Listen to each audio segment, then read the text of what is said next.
Hello, hello, hello. How you guys doing? I hope well, and welcome to another episode of Sing with Jennifer. I like that. Jennifer. I'm just being silly.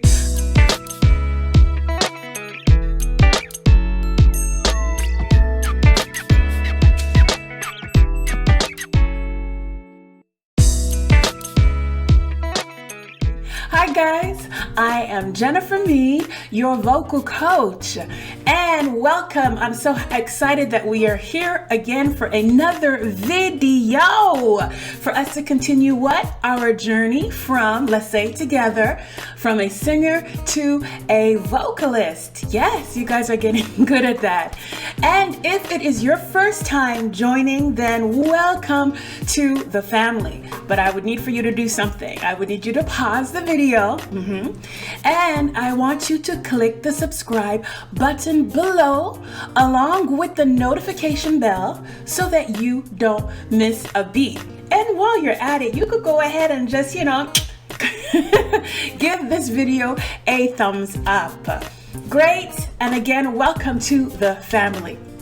Okay guys, so let's do this. Let me bring you up to speed, all right? So here we go from what we've been doing thus far. So the main thing that I've been teaching you, it is your responsibility as a vocalist to make sure that you are vocally on point at all times. So the key things that you need to do to ensure the quality of your sound, okay, is we already did number one, which is to be well hydrated. All right, so we talked about being systematic. All right, there was systematic hydration.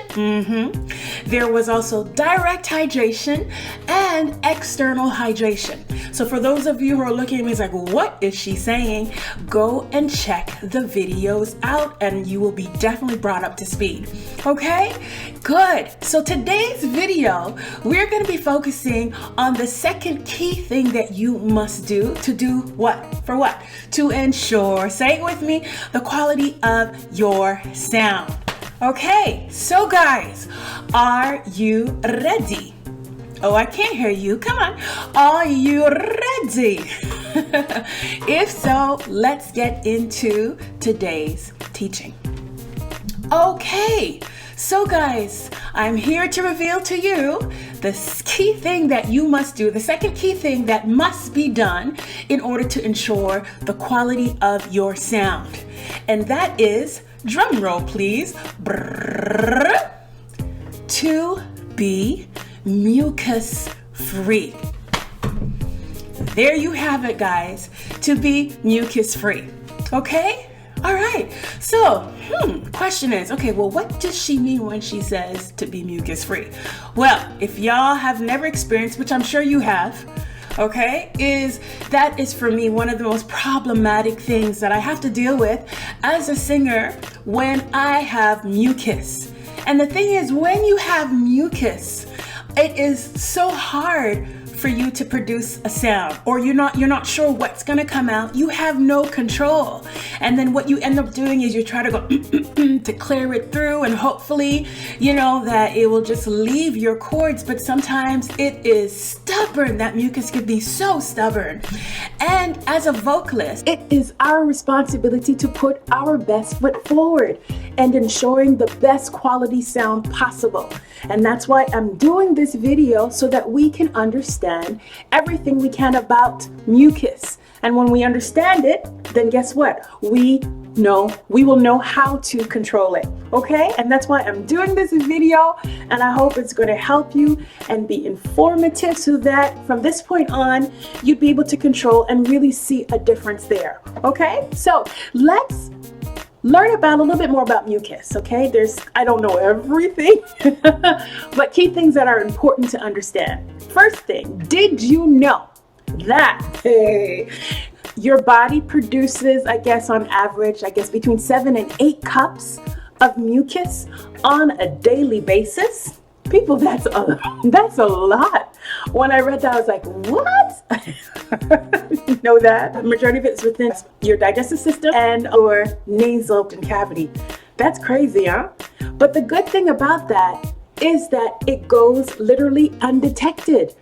And you're getting rid of it without realizing it through the day, through swallowing and everything like that. So believe it or not, mucus is a good thing. Let's go to the next fact that if you didn't know that I went, oh my gosh, is that it definitely cleans out your nasal passage.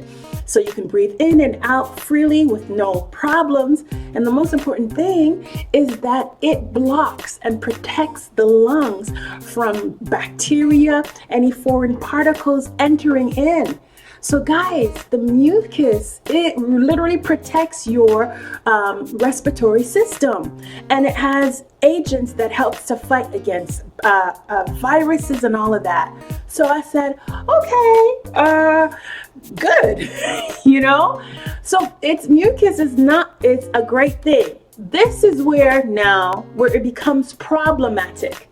And we're going to learn how we can work around that and control it. The problem with mucus now, because as we said, it goes undetected. Okay, when it's no longer, when you can detect it, basically, when it's no longer undetected, did that make sense? Is when the mucus becomes thick. Okay, guys? So when it becomes thick, what happens? The mucus now gets stuck in your nasal passage in the cavity. It gets stuck in your throat and on the vocal cords, guys. And there you have it. So that's where the problem is, when the mucus becomes thick. So let's go and figure out what things that you do that makes the mucus thick, and then we're going to talk about the things that you can do to reduce it. Okay, so let's talk about the things that you are doing that is promoting the mucus to thicken. All right, number one, guys, is the stuff that you eat. Yeah, okay, yes, the things that you eat, like dairy, like chocolate, sugar, fried foods, and believe it or not, like corn, some of the foods that you probably never, that you didn't think actually produces or thickens your mucus. Thickens the mucus that you produce. That's it. That's the word. Thickens the mucus that you produce. So the thing is, you have to know your body for yourself, guys. You have to try things. You have to be aware. You have to be connected to say, I'm eating this and I feel something is different. Okay, now the reason why is because I'm not saying that you have to completely omit that from your diet. No, I love ice cream. I love chocolate. But the thing is, I do know that if I have to perform, I'm not going to be eating chocolate, nor am I going to be eating any type of dairy foods prior to my performance. So that you have to know, how long does it take to eliminate from within your body? So let's say it takes 4 to 5 days. Okay, so that means maybe a week prior, I will make sure that I omit those foods from my diet and then replace it with things, obviously with veggies and fruits that are high in water content, so that I am hydrating my cords. I am keeping the mucus that I'm producing thin. That's how it works, guys. So no, you cannot be mucus free, but you definitely could be free of mucus on the cords, or you can keep the mucus thin so that it goes undetected. There you go. All right, so there's food. All right, other things, medications, guys. So some of the medications that you're taking causes your mucus to thicken. Allergies, for those of you who have to go through that yearly, again. So and then we take the medication to counteract, to try to get rid of it, and it's like an ongoing cycle, right? Another thing that I think majority of us has experienced as vocalists is acid reflux. Ooh, that is a killer. And what it is basically a washback of the acid fluids within your digestive systems, the system that comes back on your cords, and it can really burn, it can hurt, you name it. So I've known individuals with severe cases. So then again, here we are. We have to be conscious of what we're putting in our bodies to be able to, you know, prevent that from happening as much as possible. Okay? And overusing your vocals, guys, not using them right, screaming, straining, anything that harms the cords, then you're definitely producing more mucus, because what the body does, it produces thick mucus to put around the cords for them to be soothed and to start the healing process. So if you didn't know that, if you've been singing in not such a great way, then know that you're producing a lot more mucus. Interesting, eh? Anyhow, guys, so yes, these are the things that you do, or that you can do, that will cause your mucus to thicken. What you eat, your medication, allergies, acid reflux, okay, and then the misuse, vocal misuse. Alrighty? Okay, now here are the things that you can do to reduce the mucus so that it goes undetected, so that it does not get stuck on your vocal cords. All right. Number one is water, water, water. Drink your water. Okay. That is the number one thing. Because if you remember in the video I had said, and if you didn't, go check the video out about optimal hydration. Okay. With the water, what it does, it naturally thins out the mucus, and it produces a watery layer that you actually need on the cords to keep them lubricated. Okay, water, water, water. Second thing that you can do is steaming. Okay, so if we stay with the water, we talked about all the external, direct, and systematic. Well, guys, if you're on point with that, then your mucus probably wouldn't be so bad, as bad. It will be controllable, or better yet, manageable. Okay, so steaming, yes, guys, that helps to get rid of the mucus, that helps to reduce it. Having moisture in your ear also will help. So that is your optimal hydration system.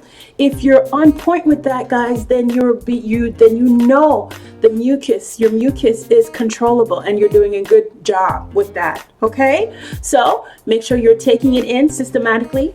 Make sure that you're having the direct, okay, hydration, and make sure that you're having the external, as I just mentioned. Check the videos out. Okay, other things now in terms of consuming certain things. One of my to-go things that really works, remedies, is every morning I have tea. I have apple vinegar cider. The benefits, eh? With lemon and Manuka honey. And for me, I find that just it thins it out and makes it definitely manageable for me. If I have to get rid of it, very gently, and it's not thick, it's thinned, and it's easy. Okay, other things that you could do is gargle with salt and water. Okay, just be careful with the salt. It's a little, drying. It has a drying effect, so balance it out. You could do the lemon water. So without my whole tea thing, you could just do the lemon water alone. Okay, another great thing that it's not for everybody, but it's really good, is using a neti pot. Okay, yeah. I don't know if you've ever tried a neti pot. Those of you who have, let me know. Tell me, do you like it? Do you find it works for you? Just make a comment in my comment box below. Love to hear your experience if you've ever used a neti pot. Okay, and there's a picture that's up there that you can see. It's just, taking it, pouring it in through one nostril and it coming out through the other.